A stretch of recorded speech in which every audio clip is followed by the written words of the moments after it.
ळमो अरिहन्ताणम्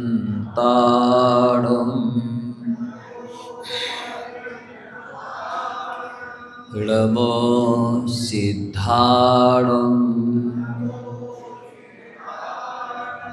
ळमो आयरीयाणम् ळमो वज्रायाणम् ळमो लोये शव्यसाहुलम्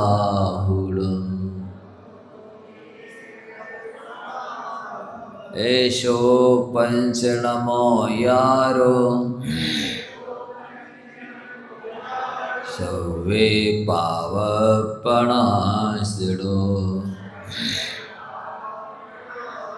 मंगलालं च सवेसिं प्रणमं हवै मंगलम् बोले त्रिकालवती नौ देवताओं की, बोला श्री हरनाथ भगवान की, आचार्य भगवंत गुरुवर श्री विद्यासागर जी महाराज की, परम पूज्य आचार्य श्री समय शाह जी महाराज की, परम पूज्य मुनवर श्री विदोष शाह जी महाराज की, समस्त आचार्य संघ की। प्यारे बंधुओं, महामंत्र की श्रद्धा के साथ ही क्या क्या आवश्यक और है उसकी चर्चा यहाँ की जा रही है। केवल पंच परमेष्ठी की श्रद्धा ही नहीं करना है, भक्ति पूजा जाप मात्र ही नहीं करना है।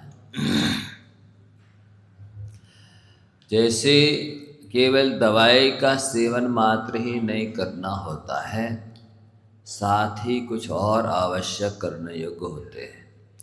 कुछ परहेज करना होता है, कुछ और भी करना, दवा करनी होती है। जैसे एक तो होता है काढ़ा जो अंदर से पीने के योग्य होता है, दूसरा होता है लेप जिसे बाहर से लगाना होता है। यदि व्यक्ति केवल अंतरंग की दवाई तो लेता है, बाह्य में भी जो डॉक्टर ने उपचार बताया है वो बाह्य उपचार नहीं करता है, तब भी उसे लाभ नहीं होता है। इसी प्रकार से अंतरंग में तो पंच परमेष्ठी की श्रद्धा भक्ति करना है, पूजा जाप करना, और बाह्य में 8 अंगों का पालन करना है। उन 8 अंगों के पालन में आपको क्रमशः बताया जा रहा है कि आपको देवशास्त्र गुरु के विषय में निशंक होना है, संदेह नहीं करना है, और 7 भयों से रहित होना है। भय कितने होते हैं? 7 ही होते, 700 नहीं होते। उन 7 भयों से बचना आवश्यक है। वो कौन कौन से हैं आप लोग ध्यान से सुनेंगे। श्लोक भय नहीं होना कि इस जीवन में मेरा क्या होगा, वृद्धावस्था में मेरा क्या होगा। प्री प्लानिंग करना, व्यवस्था बनाना अलग चीज है, और भयभीत होना अलग चीज है, सावधान रहना अलग चीज है। क्योंकि जो सम्यक दृष्टि होता है, श्रद्धालु होता है, उसे अपने जो अब आरोपी ज्ञेय स्वभावी भगवान आत्मा है उसका श्रद्धान होता है कि वो अग्नि से जलती नहीं है, पानी में भीगती नहीं है, हवा से सूखती नहीं है, शस्त्रों से कटती नहीं। तब फिर वो आत्मा मेरी नष्ट ना हो जाए ऐसा भय नहीं करता। इस लोक में क्या होगा उसे पुण्य पाप का भी विश्वास होता है। जो कुछ भी अच्छा होता है, अनुकूल होता है, वो पुण्य के उद्देश्य होता है। जो कुछ भी प्रतिकूल होता है, बुरा होता है, वो पाप के उद्देश्य होता है। इसलिए वो अपने पुण्य को तो बढ़ाता रहता है, पाप से भयभीत रहता है। लेकिन वो डरता नहीं है कि क्या होगा। दूसरा भय है परलोक भय, कि मेरी आत्मा इस शरीर को छोड़ के कौन सी गति में जाएगी, कहाँ जाएगी, क्या होगा। वो इस तरह भयभीत नहीं होता। क्यों नहीं होता है? क्योंकि उसे श्रद्धा है धर्म के प्रति, और उसे ये विश्वास है कि मैं देव शास्त्रों का श्रद्धा नहीं हूँ तो मैं नरक आदि गति में नहीं जाऊँगा। मैं पाप नहीं कर रहा हूँ, गलत कार्य नहीं कर रहा हूँ, तो मैं दुखोटी गति में जा ही नहीं सकता। इसलिए वो परलोक का भय भी नहीं करता है कि वे मुझे दूसरी कौन सी गति मिलेगी।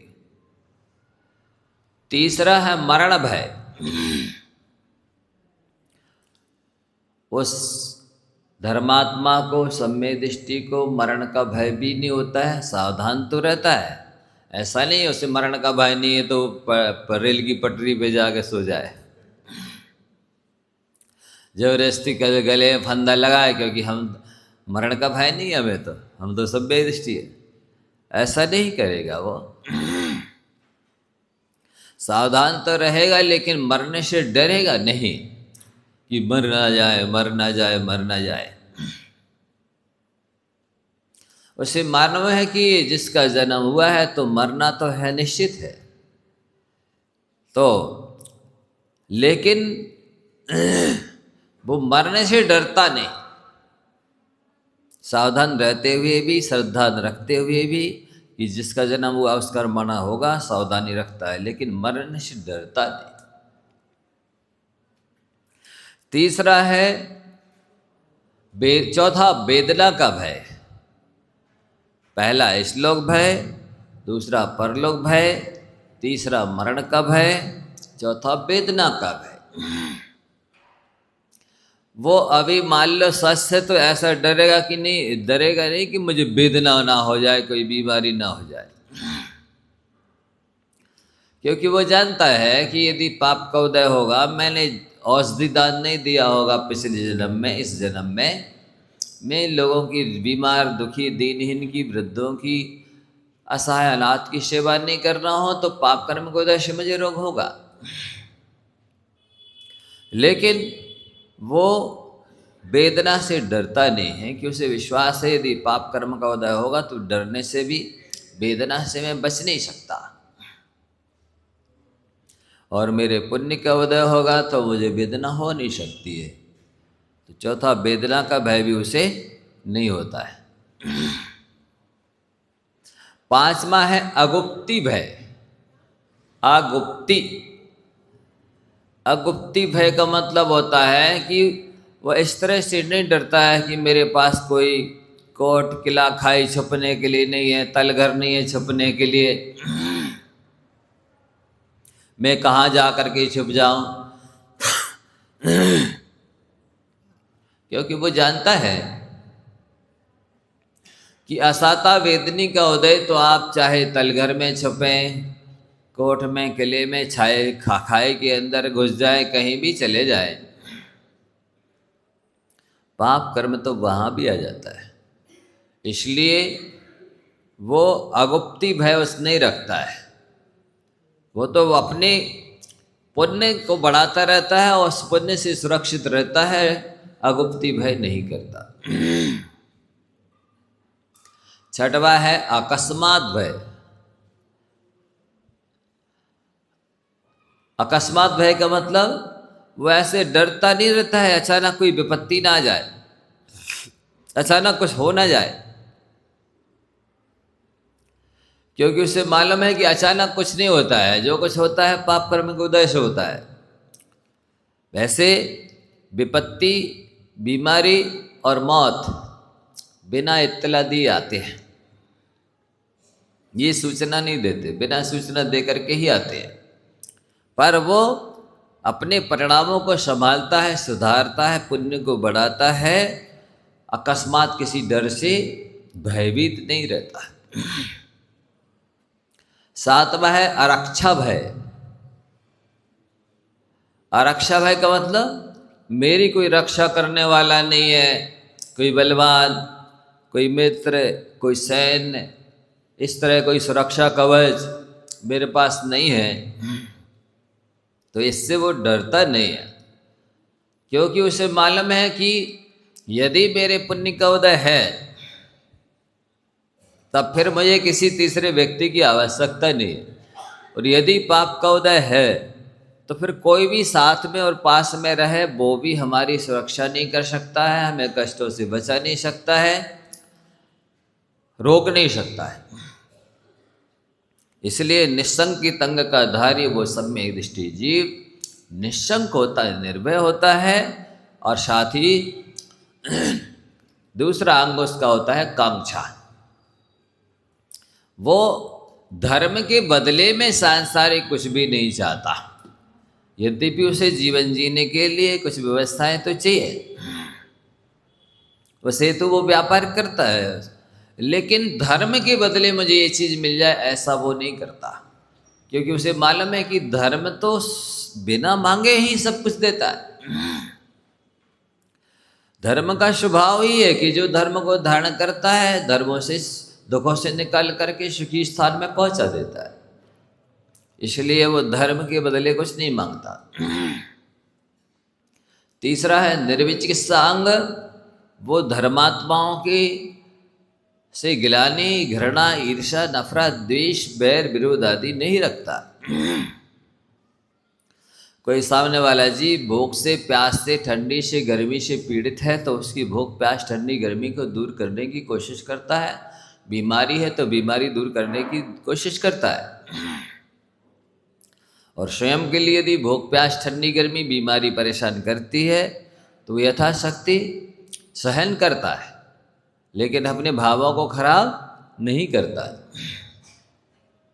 साथ ही मलमूत्र इत्यादि जो होते हैं, फोड़ा, फंसी, दांत खास, शेहुआ, कोड़ इत्यादि बीमारी की हो जाए, उल्टी दस्त दूसरे को हो जाए, तो वो बिना गिलाने की सफाई करता है, मरहम पट्टी करता है, अपना कर्तव्य समझता है। तो ये निर्विचिकित्सा अंग उसके पास होता है। चौथा है अमूढ़ दृष्टि अंग। जो धर्मात्मा है, सम्यक दृष्टि है, आत्मकल्याण अपना चाहता है, वो लकीर का फकीर नहीं होता, वो देखा देखी नहीं चलता है, वो भेड़ चाल नहीं चलता, वो शास्त्रों को पढ़ता है कि भगवान की आज्ञा क्या है, मुझे क्या करना चाहिए, क्या नहीं करना चाहिए। किसी भी ऐसे लौकिक कार्य को नहीं करता है जिससे उसके सम्यक दर्शन का घात हो, जिससे कोई सम्यक चारित्र का घात हो। वो करेगा लेकिन शास्त्र के अनुसार करेगा। कई बार होते हैं कि लौकिक कार्यों में, जैसे पिछली दोनों बताया कि आपका सागर स्नान मुच्या सिक्ता नाम गिरी पातोग्नि पातश्च लोकमोणम निगदते, नदी में नहा करके धर्म मानना, संक्रांति आ रही है, तिली ले जाओ और क्या क्या हल्दी व बेसन मिला वगैरह के और नहाओ नदी में, इससे कर्म धुल जाएंगे। इससे तो चर्म धुलता है, कर्म नहीं धुलते। नदी, सागर, पुष्कर, झील इत्यादि में नहाने से यदि कर्म धुलते होते तो जलचर जीवों को तो अभी तक कभी का मोक्ष हो गया होता। वे तो कभी के शुद्ध हो गए तो निष्पाप हो गए होते, लेकिन नहीं होते हैं। तो ये लोक मूढ़ता के अंतर्गत आता है। नहा करके धर्म मानना, पाप प्रक्षालन हो गया है, पुण्य का बंध हो गया, ऐसा मानना। और पत्थरों का ढेर लगाना, कौन कितने पत्थर लगा सकता है, वो उसने उतने जिनाले मंदिर बनवा लिए। ढेर लगा करके धर्म मानना, धूली का ढेर लगा करके धर्म मानना, ये सब लोक मूढ़ता के अंतर्गत आता है।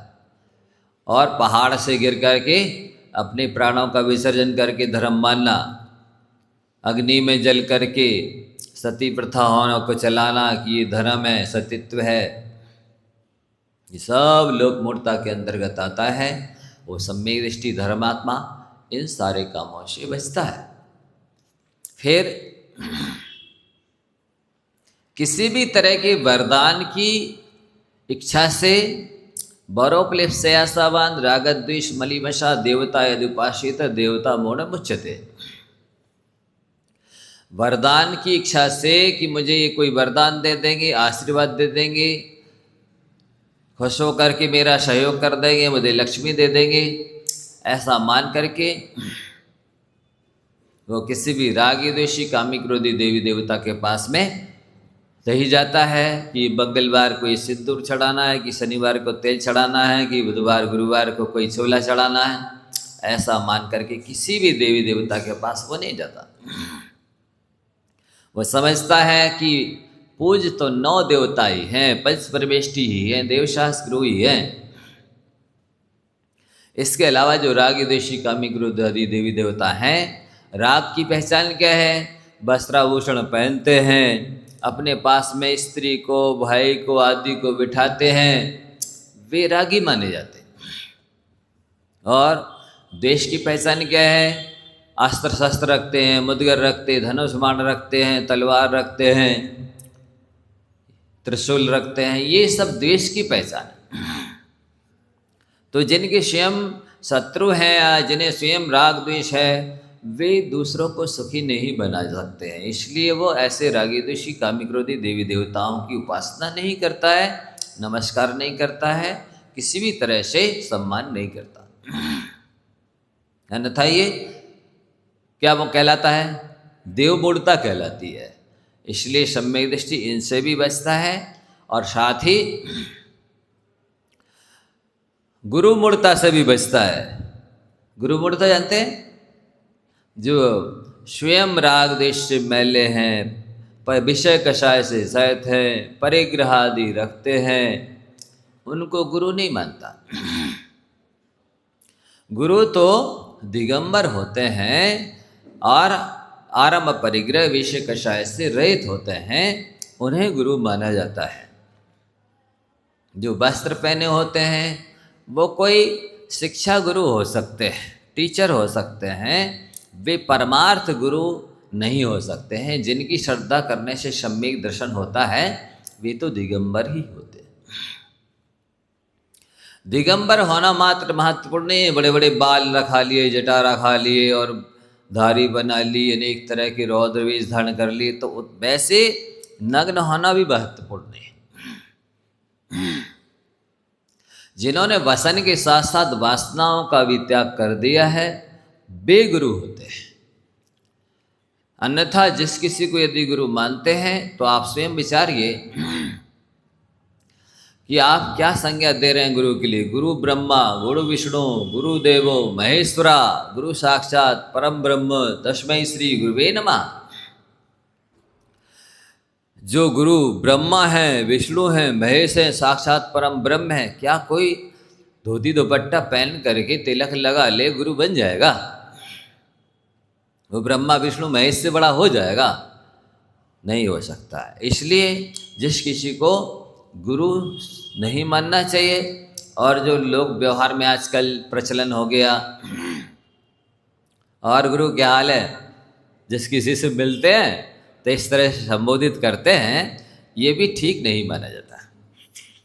मतलब आपने गुरु शब्द को कितना हल्का छोटा समझ रखा है कि जिस किसी को गुरु संज्ञा दे दी, मिलने वाले देखे, जो देखने सुनने वाला कोई जिस किसी को नहीं। गुरु शब्द बहुत महान है।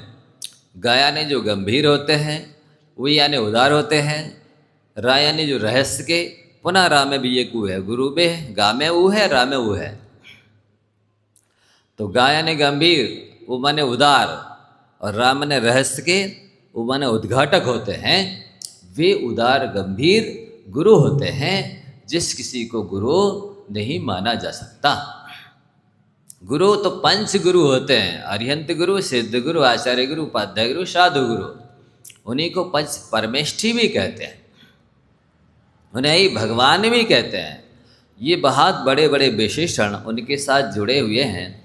परमे पदे तिष्ठति इति परमेष्ठी, जो लोक में सर्वोच्च पद पर विराजमान हैं, उन्हें परमेष्ठी कहते हैं। तो सर्वोच्च पद पर गुरु भी विराजमान है, इसलिए उस गुरु शब्द का प्रयोग जिस किसी के साथ करना गुरु शब्द का अपमान है। तो ये ध्यान में रखते हुए अमूढ़ दृष्टि अंग बहुत महत्वपूर्ण है। आप लौकिक काम भी बहुत सोच समझ के करें, जिस किसी काम को नहीं कर सकते हैं। बहुत तरह की मूर्ताएं संसार में चलती हैं कि हर छठ मनाना, दक्षिण वो जो 10 लक्षण आते हैं ना, आज तो बोले कौन सी तिथि है, छठ है, अब बस आज तो करैया ही चढ़ेगी चूल्हे पे, कैला नहीं चढ़ेगा।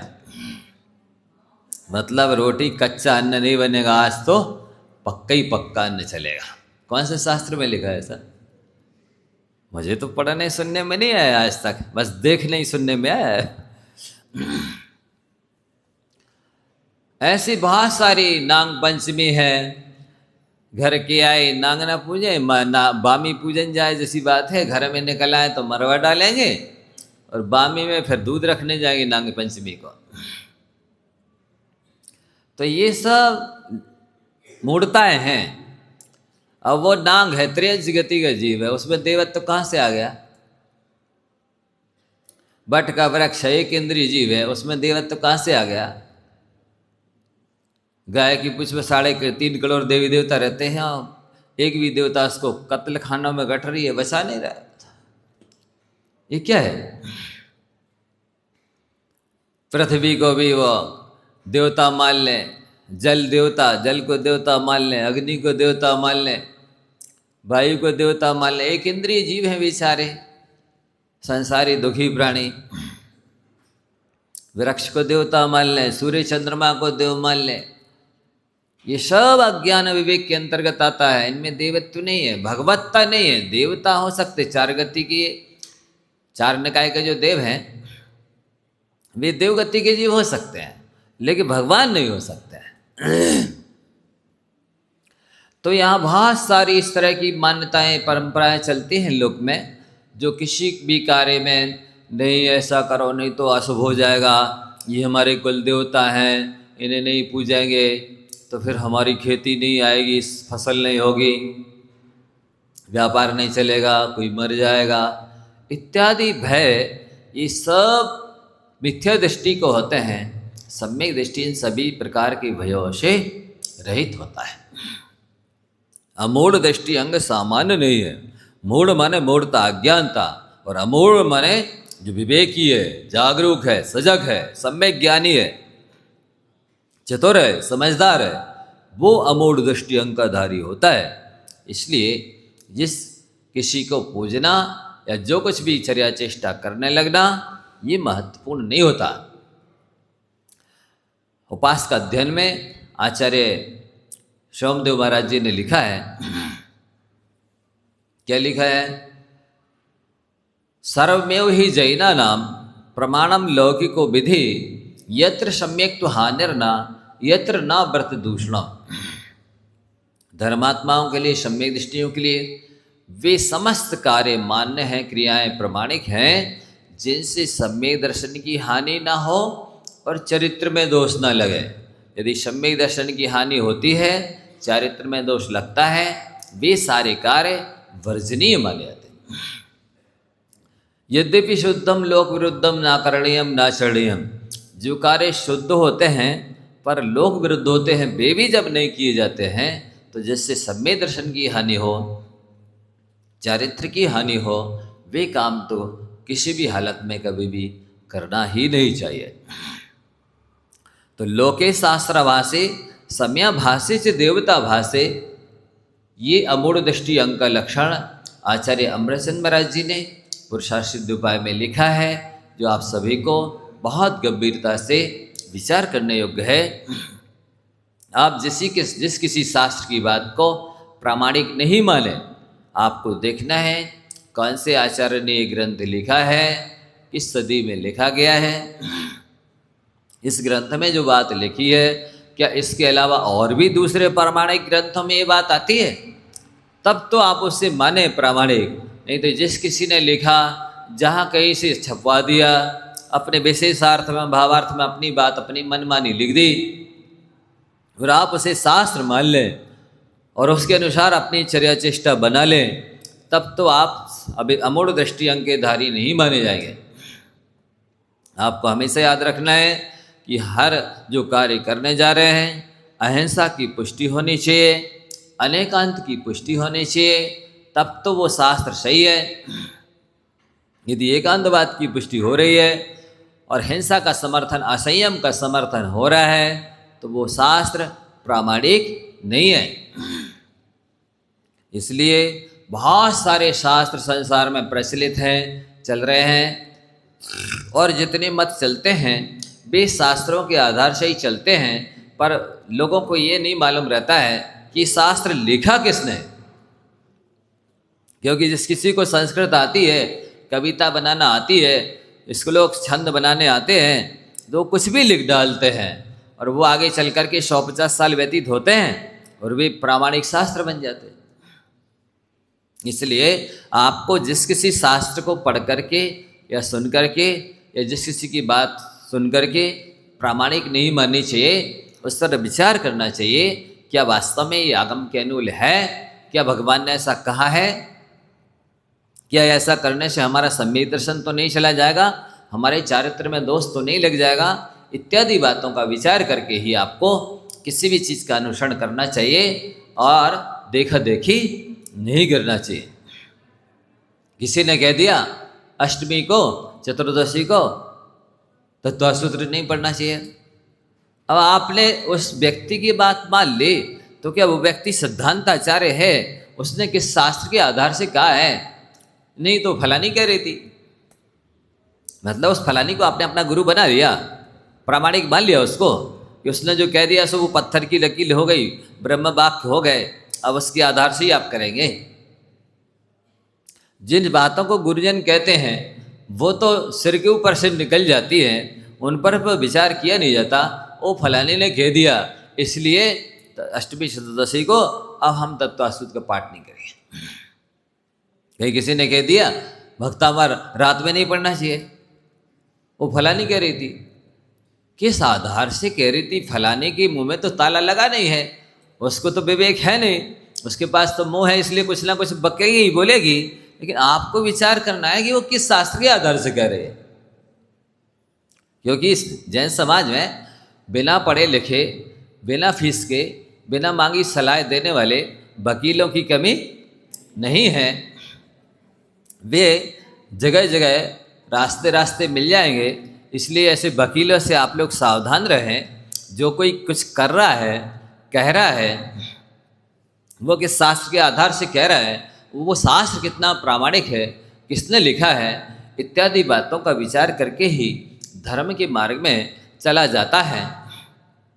भेड़ चाल चलने वाले सम्यक दृष्टि नहीं होते हैं, लकीर के फकीर सम्यक दृष्टि नहीं होते हैं। जिस किसी को प्रामाणिक मानने वाले, जिस किसी के अनुसार चलने वाले सम्यक दृष्टि नहीं होते हैं।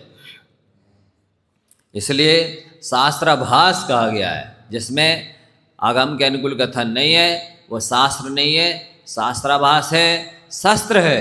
उससे आपकी आत्मा के टुकड़े टुकड़े, मतलब गुणों का नाश हो जाएगा। समयाभास है, अब जिस किसी समय यानी धर्म को मान लिया। आप देखिए ना, अभी जो शास्त्र लिखे जा रहे हैं, जो मत चल गए इतने सारे,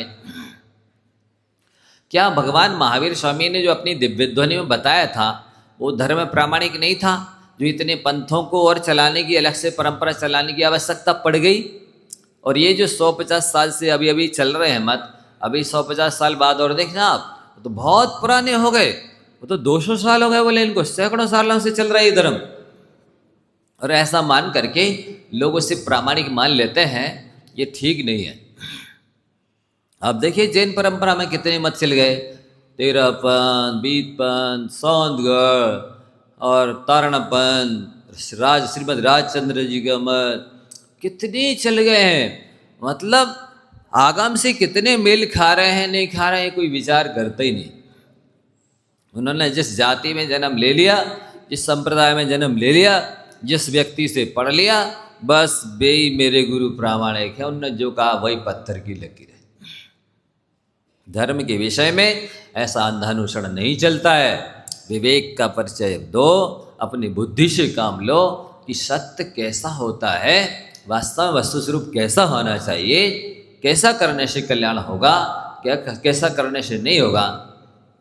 बड़े बड़े वैज्ञानिक हैं, बड़े बड़े माने साहित्यकार हैं, चिंतक हैं, अन्वेषक हैं, वे लौकिक बातों के बारे में बहुत गंभीर चिंतन करते हैं, लेकिन धर्म के बारे में कोई विचार नहीं करते कि धर्म कैसा होना चाहिए। बस जिस जाति में जन्म ले लिया, अब वो मिसाइल तो बना देंगे, ऐसा इंस्ट्रूमेंट्स बना देंगे कि मनुष्यों को पक्षी की तरह उड़ना सिखा देंगे, फ्लाइट के माध्यम से, हेलीकॉप्टर, रॉकेट इत्यादि के माध्यम से ऐसा उपकरण बना देंगे। मनुष्य को मछलियों की तरह पानी में तैरना सिखा देंगे, ऐसा उपकरण बना देंगे कि सारी दुनिया को मुट्ठी में ला देंगे।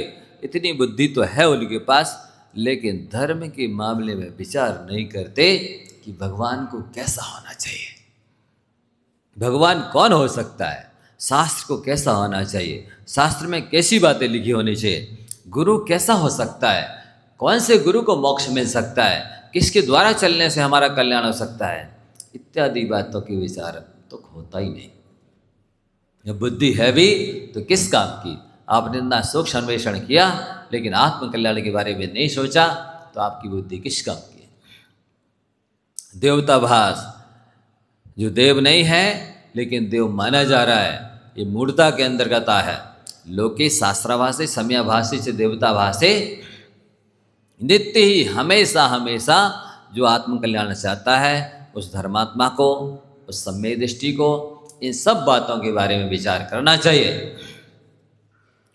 एक कहानी आपको बताते देखिए जरा। कितनी विवेकी महिलाएं होती हैं, कोई कोई, उनसे शिक्षा लेनी चाहिए। भारत क्षेत्र के विजयार्थ पर्वत की दक्षिण श्रेणी में, भारत क्षेत्र के विजयार्थ पर्वत की दक्षिण श्रेणी में मेघकूट नाम का नगर था। कौन सा नगर? मेघकूट नाम का नगर था। वहाँ चंद्रप्रभ नाम का राजा रहता था। उसके पुत्र का नाम चंद्रशेखर था। एक बार राजा चंद्रप्रभ ने विचार किया कि उम्र पर्याप्त हो गई है, अब बेटे को राज दे देना चाहिए, और परोपकार के लिए, वंदना भक्ति के लिए उसने कुछ विद्याएं ली, पुत्र को राज दिया और दक्षिण मथुरा चला गया। दक्षिण मथुरा गया, वहाँ पर सुगुप्ताचार्य महाराज जी विराजमान थे। उनके दर्शन किए, पूजन किए, वंदना की, परिक्रमा की, धर्मोपदेश सुना तो उन्हें वैराग्य हो गया, और विरक्त होकर के उन्होंने क्षुल्लक दीक्षा ले ली। क्षुल्लक दीक्षा ले, अध्ययन किया, साधना की। अब एक बार उन क्षुल्लक जी का उत्तर मथुरा के जिनालयों के दर्शन करने के भाव हुए। आचार्य महाराज से आज्ञा लेकर के, आशीर्वाद लेकर के, और वो उत्तर मथुरा जाने लगे। उन्होंने अपने आचार्य महाराज से कहा, आचार्य भगवान, मैं उत्तर मथुरा जा रहा हूँ, वहाँ पर किसी से कुछ कहना तो नहीं है? उन्होंने कहा, हाँ, वहाँ पर वरुण राजा हैं, उनकी रानी का नाम रेवती है, उन्हें आशीर्वाद कह देना, और सुब्रत महाराज जी विराजमान हैं, उनके लिए भी नमोस्तु बोल देना। क्षुल्लक जी ने 3 बार पूछा, और तो किसी से कुछ नहीं कहना है? और किसी से कुछ तो नहीं कहना है? मैं जा रहा हूँ, अब और कोई कुछ संदेश तो नहीं है किसी से कुछ कहने के लिए? आचार्य महाराज ने कुछ भी नहीं कहा। क्षुल्लक जी को लगा वहाँ पर एक भव्यसेन आचार्य महाराज भी विराजमान हैं, और भी दूसरे धर्मात्मा हैं, पर उनके लिए नमोस्तु या आशीर्वाद वगैरह कुछ क्यों नहीं बोला? इसमें कुछ रहस्य तो होना चाहिए। क्षुल्लक जी दक्षिण मथुरा से उत्तर मथुरा की ओर गए। जाकर के सबसे पहले सुब्रत महाराज जी के दर्शन किए, नमोस्तु किया, और अपने गुप्ताचार्य महाराज जी की नमोस्तु उन्हें बोली। उन्होंने बहुत वात्सल्य दिया। इसके बाद वो क्षुल्लक जी भव्यसेन आचार्य महाराज की वसतिका में गए। जब भवेशन आचार्य महाराज जी बसंतिका में गए तो उन्होंने कोई वात्सल्य नहीं दिया, देखे ही नहीं, और अपना कमंडल उठाया और शौच के लिए चल दिए। छुल्लक जी ने कहा लाइए महाराज जी मैं ले चलता हूँ कमंडल। उनका कमंडल लेकर के पीछे पीछे उनके गए। अब छुल्लक जी ने अपनी विक्रिया के माध्यम से आगे हरी हरी घास उगा दी और कहा आचार्य महाराज शास्त्रों में लिखा है इसमें हम जीव होते हैं। वो भव्यसेन महाराज शास्त्रों में अरुचि दिखाते हुए हरी घास के ऊपर से ही चले गए। छुल्लक जी ने भव्यसेन महाराज के कमंडल का पानी विक्रिया से सुखा दिया। अब वो जब शौच गए बैठे, देखा तो कमंडल में पानी नहीं है। अब क्या किया जाए, कोई विक्रिया कुछ समझ में नहीं आ रहा क्या हुआ। तो वहाँ सरोवर भरा हुआ था, अनछने पानी से ही उन्होंने शुद्धि कर ली और मिट्टी लेकर के हाथ वहीं से सचित्र मिट्टी से हाथ साफ कर लिए। अब उन्होंने समझ लिया कि ये मिथ्या दृष्टि है, इसलिए मेरे आचार्य गोस्वागुप्ताचार्य महाराज ने इनको नमस्तु नहीं बोला है। ये भव्यसेन नहीं, ये तो अभव्यसेन है। ये क्या है, अभव्यसेन है, ऐसा उनका नाम रख करके वो आ गए।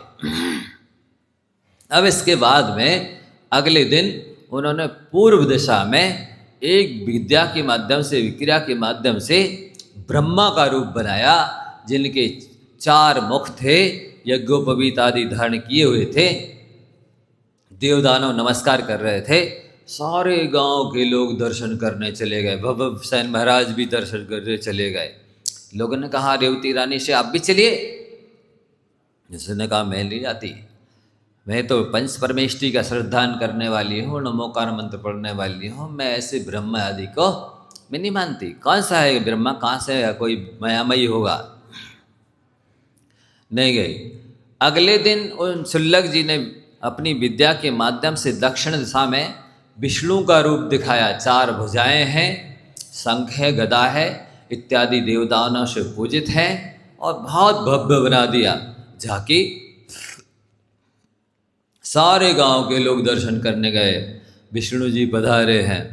रेवती रानी से कहा लोगों ने आप भी चलिए। उसने कहा हम नहीं जाते, हम तो पंच परमेष्टि के श्रद्धानी हैं, हम किसी रागी द्वेषी कामिक्रोधी देवी देवता को नहीं मानते। अगले दिन पश्चिम दिशा में महेश का रूप दिखाया, शंकर जी का। जटाजूट हैं, अर्धचंद्राकार हैं, गले में सांप डला है, पार्वती जी हैं और देवदानव लोग नमस्कार कर रहे हैं, बैल के ऊपर आरूढ़ हैं। सारी जनता गई। लोगों ने कहा रेवती रानी से आप भी चलिए। उन्होंने कहा हम नहीं जाते किसी रुद्र के पास, महेश के पास, हम तो वीतराग देव शास्त्रों की पूजा भक्ति करने वाले हैं। फिर अगले दिन चौथे दिन उत्तर दिशा में छुल्लक जी ने अपनी विक्रिया विद्या के माध्यम से भव्य वीतराग प्रभु का तीर्थंकर समोषण बनाया, जिसमें 8 भूमियाँ हैं। 8वीं भूमि में 12 सभाएं हैं, गंधकुटी है, मुनि भी बैठे हुए हैं, गणधर देव भी बैठे हैं, आरिकाएँ भी बैठी हैं, देवी देवांगनाएँ भी बैठी हुई हैं, 12 सभाएं लगी हुई हैं। सब लोग गए, सारी राजा प्रजा गई, भव्यसेन महाराज भी गए। लोगों ने कहा रेवती रानी से आप चलिए, तीर्थंकर का समोषण आया है, अब तो चलो। अब इसमें जाने में क्या बात है, ये तो वीतराग हैं। तब भी वो इतनी विवेकी थी महिला, समझदार थी। उसने कहा शास्त्रों में लिखा है 9 नारायण होते हैं, 9 प्रतिनारायण होते हैं, 9 बलभद्र होते हैं, 11 रुद्र होते हैं, 24 तीर्थंकर होते हैं। ये सब हो चुके हैं। अब तो ये जो कोई दिखा रहा है वो विक्रिया है, मायामयी माया, व्यक्ति की माया है। मैं 25 तीर्थंकर को नहीं मानती, 25वें तीर्थंकर को भी नहीं मानती, मैं तो 24 तीर्थंकर को ही मानती हूँ। धन्य उस महिला का विवेक, धन्य उस महिला का श्रद्धान। वीतरागता देख करके भी वो 25 संख्या जुड़ गई है, इसलिए हम नहीं मानेंगे। हाँ, वीतराग सर्वज्ञ हितोपदेशी के उपासक तो हैं, लेकिन 25वें तीर्थंकर के उपासक नहीं है, क्योंकि शास्त्रों में तीर्थंकर तो 24 ही बताए हैं और वो हो चुके हैं। ये तो कोई माया भी है। जब ये देखा तो छल्लक जी ने अपनी सारी माया समेटी। इसके बाद अगले दिन एक ऐसे साधु का वेश बनाया जो बिल्कुल रुग्ण है, वृद्ध हैं, बीमार हैं। छल्लक जी थे और जाके जहाँ रेवती रानी का महल था वहीं उन्हीं के रास्ते में जाके गिर पड़े।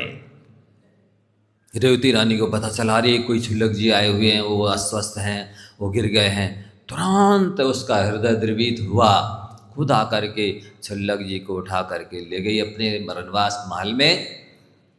वह श्रद्धा से, भक्ति से, विनय से वैद्य को बुलवा करके चेकअप करवाया, दवाई बुलवाई, तैयार की, भक्ति से छल्लक जी को नमोकारवन पढ़ते हुए आहार कराया। पूरा आहार कर लिया छल्लक जी ने। आहार करने के बाद में बमन कर दिया। दुर्गंध आ रही, भयंकर दुर्गंध फैली। फिर भी रेवती रानी यही कहती रही, मुझ पापनी ने कुछ अविवेक से उल्टा सीधा खाने में दे दिया आहार में, जिससे छल्लक जी को उल्टी हो गई। मेरी गलती है महाराज, क्षमा करना। सारी सफाई की बिना गिलाने किए, सब कुछ साफ करके भक्ति की, पूरा उपचार सेवा किए। तब छल्लक जी ने संतुष्ट होकर के अपना ओरिजिनल रूप दिखाया कि वाकई में जैसे आपकी देवताओं ने, इंद्रराज देव ने प्रशंसा की थी कि आप जैसी विवेकी महिला, आप जैसी श्रद्धा भक्ति रहने वाली अमूढ़ दृष्टि अंग की धारक महिला है, आप उससे ज़्यादा निकले। मैं आपको प्रणाम करता हूँ। आप जैसी श्रद्धा भक्ति सबके अंदर हो। और देव फिर बाद में अपनी माया समेट करके चला जाता है। तो आप सबसे हमारा कहना ये है कि इस तरह की विवेक आपके अंदर होना चाहिए। वो विवेक तभी आएगा जब आप शास्त्रों को पढ़ेंगे, अन्यथा तो देखा देखी करते रहेंगे, लकीर के फकीर बने रहेंगे, अमूढ़ दृष्टि अंग का पालन नहीं कर पाएंगे और आपके लिए पंच परमेष्टि की भक्ति करते हुए भी जो फल मिलना चाहिए वो नहीं मिलेगा। क्योंकि पहले बताया या जैसे कोई अस्वस्थ होता है तो दवाई खाना मात्र महत्वपूर्ण नहीं होता है, साथ ही बाह्य उपचार जैसे जो पट्टी, ठंडी पट्टी, गर्म पट्टी कही गई है, वह भी करना जरूरी होता है।